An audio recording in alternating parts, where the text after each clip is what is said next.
to the original wolf pack that lived here in this den.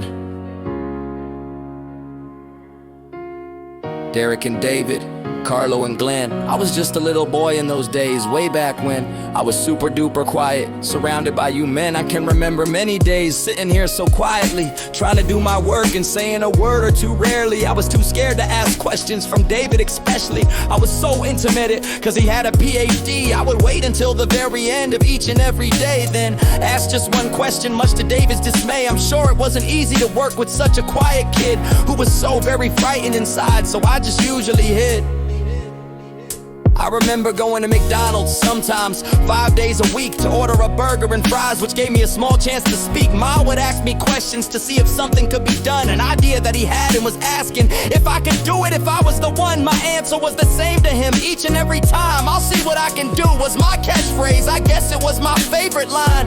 Even when I had no idea what he asking me to do, I tried my hardest to remember what he said. Even when I had no clue, I always delivered something, and maybe it wasn't my best, but I think the thing about it is it was all just a great big test to see if I had the courage to let myself fail and then try again, to see if I'd step out from hiding inside the Wolfpack's den on May the 7th of 2007 at 11 o'clock a.m. I was sitting at my desk in some very desperate confusion. I was so deathly afraid inside and was suddenly so very lost that I gave up and let go as my mind became completely crossed. I stared blankly at the computer screen for what seemed like hours and hours. In reality, just a moment had gone by, a few ticks of the old clock tower. Then I heard a voice inside me that spoke so loudly and so clear that it jolted me from whatever slumber I was in. A startle, but without the fear, the voice said, "It's your father! It's your father!" Over and over again, like a voice echoing through a vast cave. I think the pack was helping me in that moment. Carlo and Glenn and Dave, and perhaps my other brothers in the building too.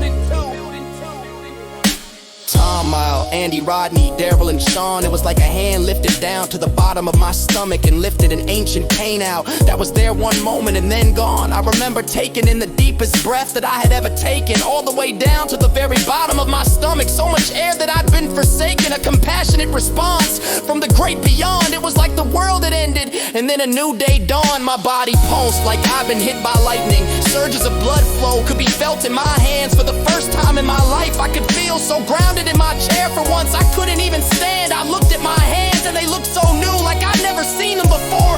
I remember saying to myself, "Look, Derek, these are your hands." And oh my God, I can feel like I somehow burst through heaven's door. And as I sat there in awe and quietly contemplated what in the world had just happened, an answer formulated inside my mind that slowly descended and then deepened.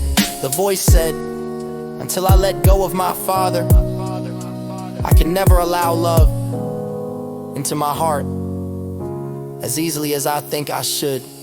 I was struggling to let go, so painful to grow in the darkness, find a light, and then I stood. My mind was shattered, my fear was scattered. I walked around in awe all these years. I've forgotten about little old me. Forgetting was my main flaw. I matter. I matter.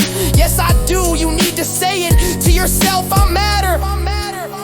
Say I matter, then your heart walls will shatter and you'll stop being a book on a shelf. Death is just a doorway into new life. Death is not something to fear. Death is a friend that will lend you a hand so that new life can come so close. It will be here. It's just a wheel, no beginnings or endings. The journey just goes on and on. For every sun that sets, the next morning is met with the breaking of a new dawn. So I'll die for you each and every day so that I can bring new life to you. Something fresh, that's the best, the rainbow's crest, a love that is pure and true. So bless you, the original Wolfpack, my brothers you are, David and Carlo and Glenn. I've stepped out of the den, now my weapon is my pen to help other boys become men.